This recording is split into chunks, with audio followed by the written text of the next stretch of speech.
of monks have Yeah. various way from you? Yes, I am not the only one. There are two more kind of popular Buddhist priest musicians. So one is like very popular. His name is Kisako Kanho Yakushiji. He's a Rinzai Zen monk. He's also Zen monk, but a different school as mine. He sings sutras with his guitar. He's also very popular in China, especially. He's super popular in China. He's like touring Asia, and maybe different style of music, different experience of music. But he's also kind of like a famous guy. And also another guy. He's not shaving hair. He's not skinhead, but he does the visuals. He's from Pure Land Buddhism in Japan, and he does the visuals. With the projection mapping. Have you heard of it? Projection mapping. If you project the beautiful visuals on like a big wall or anything. So his idea is, it's like he really inspired me a lot in the sense that Buddhism, we always are taking, always been taking cutting edge, very new technologies through our whole history. For example, in Japan, all the temples, even the old temples, especially old temples, like they have beautiful. I don't know how to say it in English, but above the altar, above the main altar, you have beautiful. How do you say? Yeah, from the ceiling and the beautiful stuff, and like how do you say, like a huh? Like a yeah, kind of like beautiful lamps and like a Christmas tree, like like a beautiful thing, and also beautiful Buddhas and statues, which all made by very cutting edge professional sculpture at the time. Because making those kind of things, back then, it was super new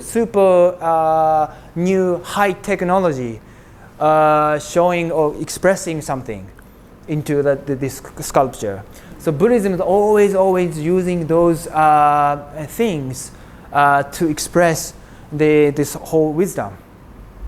And so, even though we call them as traditional things, back then, it was super new things. Because it's because people been using for 150, 120, 200, 300 years, it became traditional. But back then, even like playing drums, we call that some wooden drum or called mokugyo, like a sound like this. Have you heard of it, right? It's every temple we play this, and with chanting. It's good for the rhythm, and just people like it. That's how they started using this. Back then, it should have been said, "Hey, that's sketchy. What is that? What is that instrument? Where is that from?" Maybe some people said that when some people started using this. Oh, this is good. But some conservative people said, "Oh, that's not good. That's not the traditional or anything." When people started drawing drums, or some people said, "Oh, that's not good. That's not Buddhism. That's not," But now it's a tradition, because now people's doing for 100 years, 150 years, 200 years playing drums.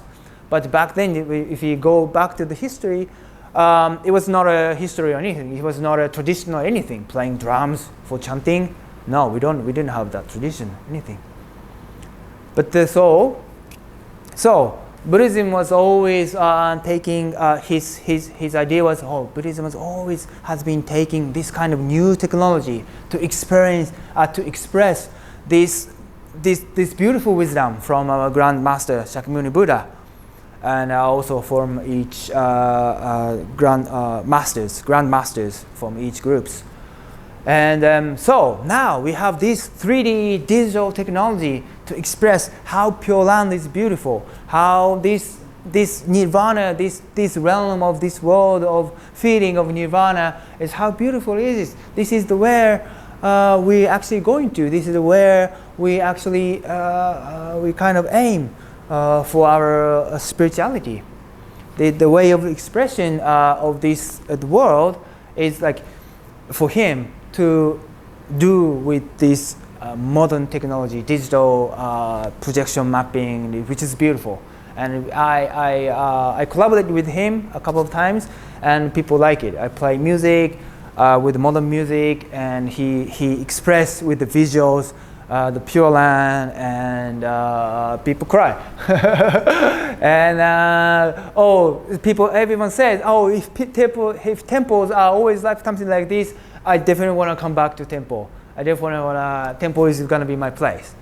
So people who live in modern society want something new, something for them, something for them to heal themselves, something to feel their home, something to, that where they can become being the center, being this present moment. So in Japan, my idea is, hey, we need to think about it. We need to, what can we do? Because we get married. We are pretty much the same as everyone, as long as except I shave my hair, once in 5 days or whatever, How often you shave? Is there any specific day to shave? Yes. Yes. Okay. 15 days. 15 days. Yes. Once in 15 days. 15 days and 1 month once. It's different. Some temple is 15 days once. Okay. Some temple 1 month. 1 month. Yes. 1 month is like more. Not a wow. Yeah, it's long, very long. Okay, so we in a monastery in Japan, we do on the day, which has 4 and 9. So days of like 4th, 9th, 14th, 19th, 24th, and that's the date we can get out of the monastery to buy some toothbrush and like 2 soaps and like we don't use shampoos, but but it was like toothbrush and also the dishwash, the detergent for the clothes, and so monks still need to manage by themselves to buy those stuff. So there's only like we had like a couple of hours long break on the day of like 4th and 9th and 14th, 19th, 24th, 29th. So all the monks like, hey, this is like on 4th, yes, finally. And then we shave the hair, and then we go for shopping, just and like socks or whatever, like this, just for being out of the monastery, but experience the normal world. So that's also traditional way of being in the monastery in Japan. Only in a Zen Buddhism, Zen monastery, we have a 4th and 9th, long time break, and but some monks, many monks about to get just take a long nap because they have only So usually for the first years, freshers. If you're the first year, the practice is gonna be like really hard. Like it's more like very physically hard practice. So for young monks, they want to have a really long nap to get recovered from this. Really, some monks are really short time sleep. If you go to head monastery, you only have 3 hours, 4 hours sleep for each day. So if you have a long time break, you have long hours nap. That's what you want to have.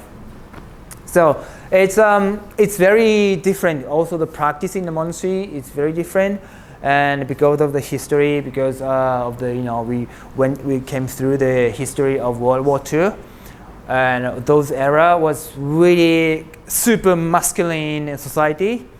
And also the Buddhist monastery was also like that. So there are so many things we need to kind of update. But yeah, so how do you find a girl to marry? How do I find what? How do you find a girl? Women to marry. And for Buddhist monks, for Buddhist priests, it's very common to have a special meeting for marriage. And even if we're in a monastery, let's say after years of practice, and your teachers know where you're from and what kind of situation you are in. For example, if you're not married, if you're single, because some monks are already married, and some monks come to our monastery to be kind of certificated to become a priest, and they then become a priest. They can manage their own temple. That's kind of like the rule in Japan. But even for monks in monastery, our teachers you come and you kind of like one-on-one meeting. And do you have any plan after leaving this monastery? And he said, and you say like, okay, I'm going back home temple and start helping my father, and getting ready for the succession.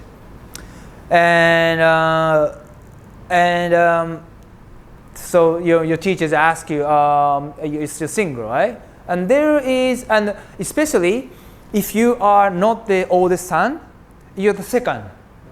You were born and raised in your father's temple, but you are not the first son. You're not the oldest son, because your older brother is going to succeed your father's temple. So you don't really have any temple to succeed, to manage, right? So your teachers know that kind of situation. Then he calls you, come for the private meeting, and saying, well, you have any plan for after leaving monastery? And you say, no, like, there is someone you can meet, and there is some temple that you can manage in the future. And you're interested, the temple is here and there and here and there. And if you're interested, you can meet the priest of the temple, and also you can meet his daughter.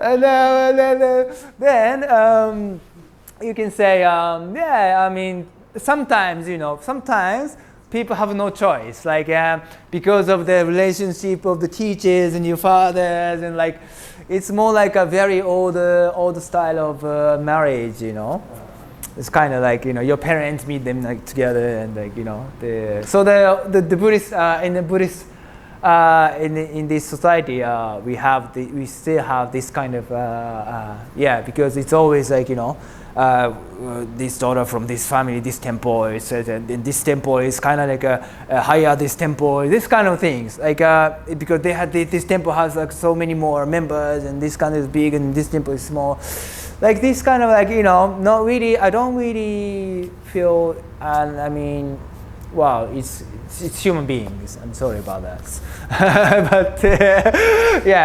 but we need to do this to maintain our temples. Otherwise, well, even now, like still, it's already temples are decreasing, population is decreasing.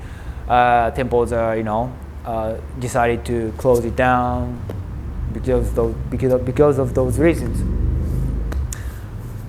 So yeah. The wise responsibilities in the temple. After marriage, what does the wife do? After marriage? Yes. So they of course expected to have children. That's how they expected to be married. Of course, for children, right? So if they have children, then the member is going to be happy. Whoa, they got the son. They got the son, And so, here's another situation. So when members see, hey, this priest has got a son. Okay, he's gonna be the next one. So this son was raised in a situation when you were little, right? Like 3 years, 4 years old. Everyone everyone is around you saying, "Oh, you'll be the next one. You'll be the next one. You'll be our priest. You'll be our priest." So like, since when you're little, like you literally, it feels you literally have no choice for your future. So the many Buddhist monks, many Buddhist many like children who were born and raised in temple, they don't they are kind of like giving up their own life because they have no choice. They were always being told that you're gonna be the one, you're gonna be the next one, you're gonna be the someone like your father, and blah blah blah. You married and you have children, and you're gonna have this temple, and like, so no exciting life anymore for them. That's how Japanese Buddhism is now standing on the edge because of this situation. But even for a Buddhist priest, they become Buddhist monks not from their true intention. It's more like from their duty. Because they need to succeed. Otherwise, all the members, you've been known for a long time. They gonna be, they want you to be the one. And but some children, some people, of course, they leave their home because they don't want to become Buddhist monk. They don't want to, so they leave their home. They do a different job, and that priest look for someone or ask his daughter's husband. That's how it works. So in that sense, for most Buddhist priests, teaching this Dharma, how we can live with less suffering, is not really the main thing, because they succeeded their place to maintain the temple. How to maintain the temple? Doing funerals and memorial services, and gardening and managing the temple.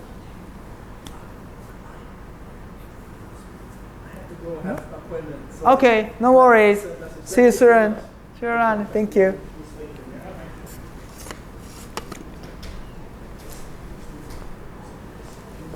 So,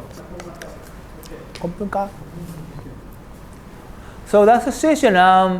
This is something. The things I've talked was kind of like, I don't really want to talk in public in Japan. I mean, I don't want to talk in public, because this is kind of really truth, and because 90%, I said 90% monks, 90% priests, they were born and raised, so they became not from their own intention, right?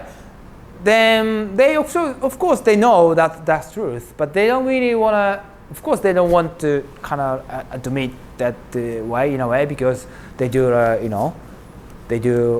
work as a spiritual tradition, and which is supposed to be done by their true intention.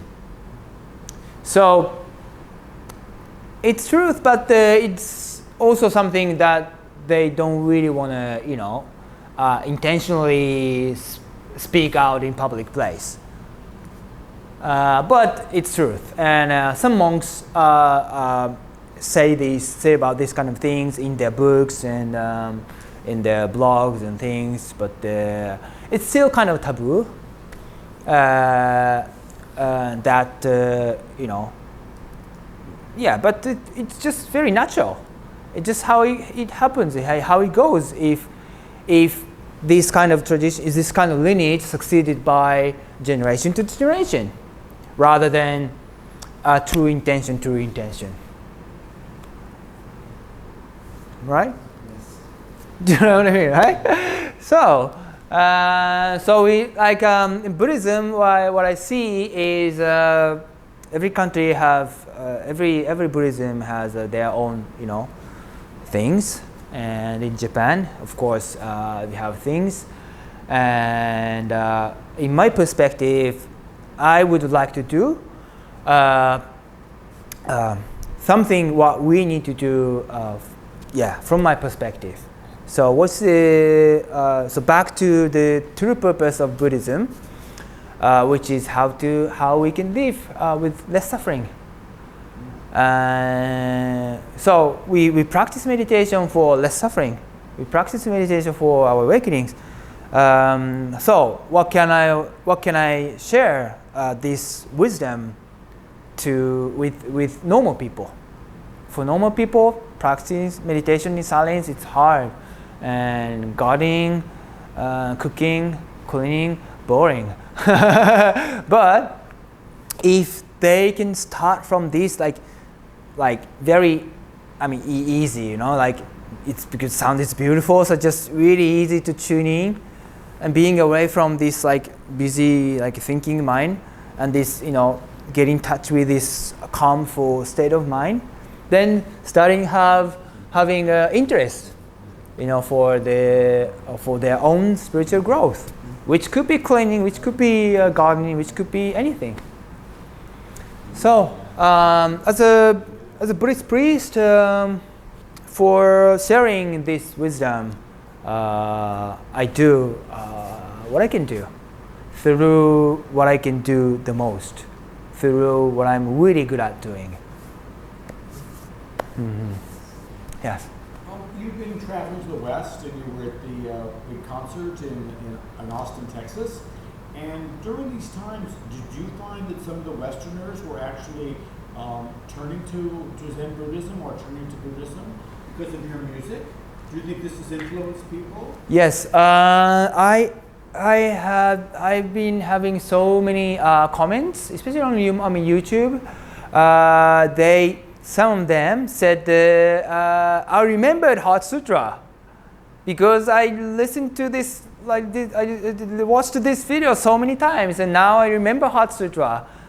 Wow, I was like, wow, I never thought about I want everyone to remember this sutra because it's just wrong and it takes time.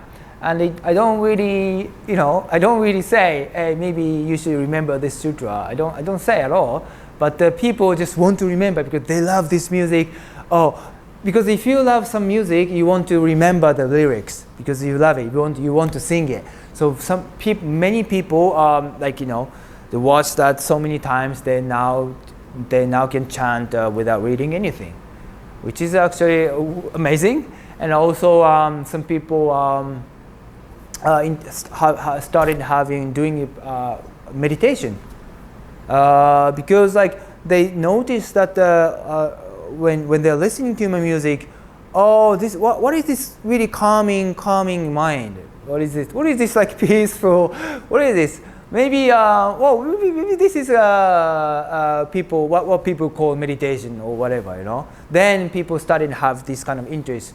Oh, this inner peace, this is how people call wellness or well-being or whatever it is. Then people have more interest for their health, what they eat, what they do, what they say, Yes. Yeah. Yeah. So you see this often as being an opening, that like a planting of a seed, that even though they may have come to with the intention of listening to music, they end up, oh, what is this all about? Or what is he chanting? And then they go into this. Exactly. Yeah, that's my intention. And then, okay, if they become my fan, oh, I'm really a fan of Yogetsu Akasaka, I'm really a fan of him, then, hey, there is many more things I want to teach you everyone, which is how cooking is beautiful, how cleaning is beautiful, how gardening is beautiful, how you can meditate with cooking, how you can meditate with cleaning. And when you notice it, when you learn it, when you experience how cleaning is really good, your life is going to totally change. Your life is because cleaning is something you take care of your outer world. Meditation is you're cleaning your inner world. You notice what arises and you let it go, and you kind of like a cleaning process. After meditation, your mind is clear, you're really calm, but your outer world is still messy, right? Trash is everywhere, But if you do cleaning, like it's so clear. The result is going to be so clear, and you feel so good. For many people, this practice is even easier than practicing meditation. For beginners, if they practice meditation, they don't know like what's the result. They don't feel any result, because my mind is busy. My shoulders tension. There's no any space for just feeling calm, being in center, for many people. So that's what I want to say. The next goal is actually sharing the experience of how we can have like a better lifestyle, how we can do this kind of cleaning, cooking practice. We can call it practice, but at the same time, it's a joy. Cooking is such a joy. Do you cook in the monastery? No. Who cooks for you? We call it in Angkor. Call it in Angkor morning and sleep. Oh, they bring you. Oh yeah, from the. People donate. Oh yes. Oh yes. Oh yes. Oh, you don't cook. So in Zen Buddhism, cooking is, as I said, like cooking is also a practice, and we do this as well. But we don't. In my case, we did only in winter time when it's really cold, and when it's snowing, our teachers say, hey, you go this. We call it takahatsu, but I don't know how to call it in English or whatever. Like begging with a bowl, right? And we say chanting on the street. Our monastery was like 12 to 15, 20, about 20, it depends on the season, but 10 to 20 monks living together. We go for walking with the chanting with the bowl, and then people basically give us money. But some people give us rice. So we usually used to have some food. People used to give us some foods, but mostly some money, and then we buy foods from that money. That's the kind of a Japanese tradition of Buddha practice. But anyway, it teaches let us go when it's snowing, and when it's snowing we do with the barefoot shoes, which is like no socks, like super cold, and with the with this kind of clothes, and it's super cold. This kind of things is like physically hard is kind of a Japanese Buddhist practice. Somehow. So we kind of walk like 1 hour and 2 hours in the when it's snowing, and they kind of like chanting like "Hoo," and then people come out of the house, they give us money, and we give us our newspaper, kind of paper, and then about each other, and then and we do that a kind of whole month. When in the coldest season, we do that as a traditional practice. Yeah. So so food. Yeah. So also the food, cooking food is also our practice, main practice. So cooking is it's all about how we treat ourselves. And of course, it's vegetarian. And our monks' cooking, Zen cooking, is all about how we can cook without almost zero waste.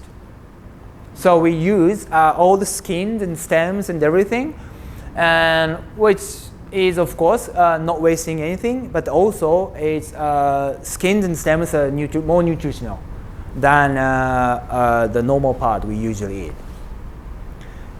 Yeah, but I would say it only happens when it's organic, and but anyway, so that's the way for the monks cooking, and this is really good. And I've been I've been cooking by myself for such a long time because I was always kind of struggling financially. When I was younger, I always save money for music, for experience, so many young people go to 7-Eleven to buy some cheap foods, but I didn't do that because I also had some experience for some depression. And when I was in the UK, just having really cheap junk foods every day, every single day, and I got really depressed. And I was really, and then I kind of started to think, hey, why my life is something like this? Why I'm depressing so much like this? And why I'm having no future? Why I'm not having no hope for my future? What can I do for my life? What is the purpose of my life? What is my dream? What should I do for my life? And that was my biggest question. And how can I live happily in my life? And also, so I read so many books about spirituality and also about physical health, and some because I knew I got to know that hey, if you live healthier, you basically feel happy. If you keep eating junk foods, your body is gonna be fucked up, so your mental is gonna be also fucked up, and you go really definitely feel depression. That's okay. I read some book. Okay, that's how I got depressed in the UK. And now I totally understand. So okay, I'm not gonna eat junk food. I'm definitely gonna cook by myself every day. And I started cooking by myself every single day. That saves my money, and they nourishes me.